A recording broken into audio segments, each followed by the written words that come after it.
Hello and welcome once again to Arsenal Fan TV. I'm Chris Pajek, and this time I'm going to do a combined Liverpool-Arsenal 11. I'm going to try and do it with the players that are still available, so I'm not using any players who are injured. So straight in with the goalkeeper, it's got to be Pajek. Simon Mignolet's had problems this season. Pajek has solidified Arsenal. The back four, everything, they just look a much better side for having Pajek. What an astute signing by Arsene Wenger.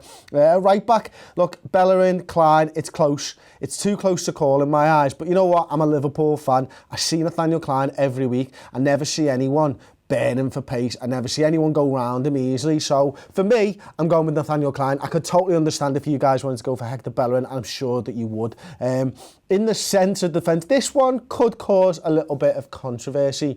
But I think Koscielny is a definite, you know, with all the players available, the way that Laurent Koscielny's been playing this season, Koscielny goes into any combined 11 with any team in the league. But the other centre-back, right now, as I see it, my choices are Gabriel, or Gabriel, whatever you want to say, Per Mertesacker and Kolo Touré. And I haven't seen enough for Gabriel to put him in the side one way or the other, so I've got to discount him. He had a great game against us in the first game of the season, but that's literally all I've seen with my eyeballs on him, so that I'm going to discount him there. And then it's between two criminally slow defenders in Kolo Touré and Per Mertesacker. Per Mertesacker, look, he's a big, tall centre-back. But for this side right here, I don't want a centre-back who's going to sit 10 yards deep, invite pressure from other sides. So I'm going to go with the adorable Kolo Touré because I can and because I want someone at some points during the game, he's just going to run with the ball and you don't know where he's going. That's what Kolo Touré brings to this combined side. And at left-back, choices really, Moreno or Monreal.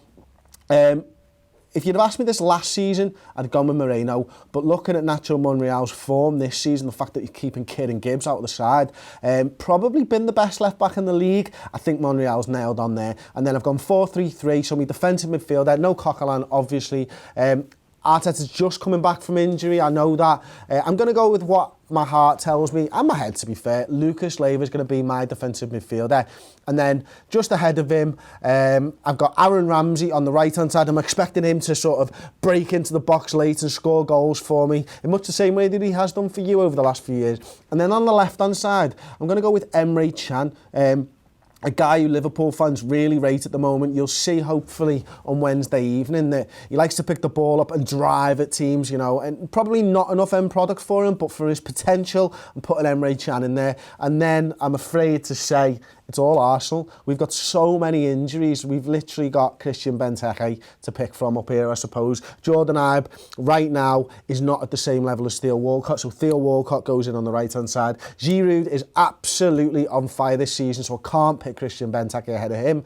And finally, on the left-hand side, Ozil gets into a World 11, doesn't he? No Liverpool players, unfortunately, at the moment, are getting into a World 11. Mesut Ozil, the linchpin of this side, he's the one that's going to make it tick. But I think with Lucas as defensive midfielder, protecting crazy Kolo Touré and Laurent Koscielny, that there is a pretty decent, well-rounded football side and could probably, in my opinion, win the league.